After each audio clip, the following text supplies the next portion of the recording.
आखिर क्यों 2024 में गर्मी ने सारे रिकॉर्ड तोड़ दिए हैं? क्यों गर्मी इतनी बढ़ गई है कि पारा 50 डिग्री सेल्सियस को भी पार कर चुका है? किस लिए जंगलों में आग लग रही है? दोस्तों, आज हर इंसान तपती गर्मी से परेशान है, जिसके पीछे ग्लोबल वार्मिंग को जिम्मेदार ठहराया जा रहा है। लेकिन क्या सिर्फ ग्लोबल वार्मिंग से ही इतनी ज्यादा गर्मी बढ़ रही है या फिर कुछ और ही कारण है? और कैसे हम इस तपती गर्मी से बच सकते हैं?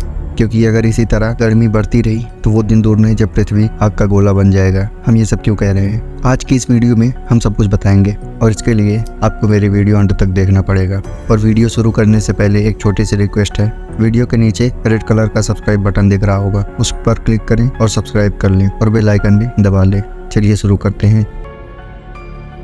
दोस्तों, सबसे पहले हम आपको ये बता दें कि इतनी भयानक गर्मी केवल भारत और अफ्रीका में ही नहीं बल्कि दुनिया के कोने कोने में देखने को मिल रही है। क्लाइमेट चेंज इतनी बुरी तरह हो रहा है कि कहीं सूखा पड़ रहा है तो कहीं बाढ़ ने पूरे देश को डुबा दिया। और इन सब के पीछे एक वेदर इवेंट है जिससे सबसे ज्यादा जिम्मेदार ठहराया जाता है एल नीनो। वैसे तो ये धरती के क्लाइमेट की एक नेचुरल साइकिल है जो हर 5 से 7 साल में देखने को मिलती है, लेकिन क्लाइमेट चेंज की वजह से ही और ज्यादा भयानक होती जा रही है। WHO के हिसाब से ये दूसरी सबसे बड़ी चीज है जिसकी वजह से धरती का क्लाइमेट बदलता है, क्योंकि इससे ऊपर जो सबसे ज्यादा इन्फेक्ट डालता है वो है धरती और सूर्य के बीच का रिलेशन। क्योंकि जब हमारे पृथ्वी सूर्य के चक्कर लगाती है तभी क्लाइमेट चेंज होता है, जिससे दुनिया भर में मौसम बदलता है। ऑस्ट्रेलिया और साउथ एशिया के देशों में इनकी वजह से ज्यादा गर्मी पड़ती है, हीट वेव का रिस्क बढ़ जाता है। वैसे दोस्तों, एल नीनो का एक उल्टा फिनोमेना भी होता है जिसे ला नीना कहते हैं, जहाँ पैसिफिक ओशियन में जो चीज नॉर्मल कंडीशन में होती है और वो अगर एक्सट्रीम चली जाए तो ला नीना का इफेक्टर देखने को मिलता है। तभी तो 2019 में जब ऑस्ट्रेलिया में सूखा पड़ गया था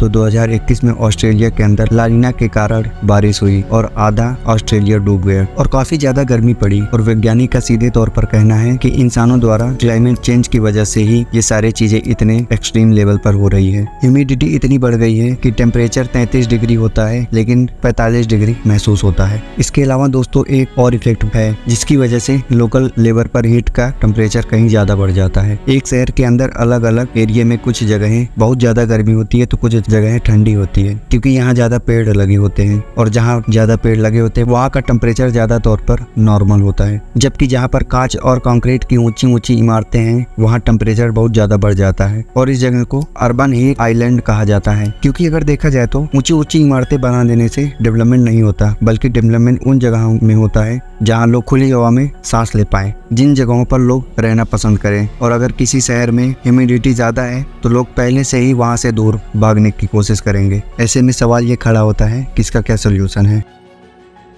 दोस्तों, बात सिंपल सी है। जो चीज ज्यादा पोल्यूशन फैलाती है जिसकी वजह से गर्मी बढ़ जाती है उन्हें बंद करना होगा। पहले बात तो कांच और कंक्रीट की इतनी ऊंची ऊंची इमारतें नहीं बनानी चाहिए और ज्यादा से ज्यादा पेड़ लगाएं और साइकिलिंग को प्रमोट किया। ये सारी चीजें सिर्फ इसलिए की गई ताकि अर्बन हीट आइलैंड का इफेक्ट कम हो जाए और लोगों को एक ज्यादा बेहतर माहौल मिल सके और गर्मी उन्हें परेशान ना करे। इतना ही नहीं दोस्तों, ज्यादा एयर कंडीशन का इस्तेमाल करने से अर्बन सिटी आइलैंड का इफेक्ट बढ़ जाता है, उस पर भी हमें लगाना चाहिए। क्योंकि ये जितनी भी चीजें हमारे लिए अधिक सुविधाजनक दिखती है वो आगे चलकर हमारे लिए उतनी ही खतरनाक बन जाती है। ऐसे में सबसे पहले तो ज्यादा से ज्यादा पेड़ लगाएं। जिन चीजों से ज्यादा पोल्यूशन होता है, ग्लोबल वार्म होता है, उसका इस्तेमाल ना करें और पब्लिक ट्रांसपोर्ट पर घूमना शुरू कर दें। क्योंकि सड़कों पर जितनी कम गाड़ियां होगी बाहर का मौसम उतना ही सुहाना होगा।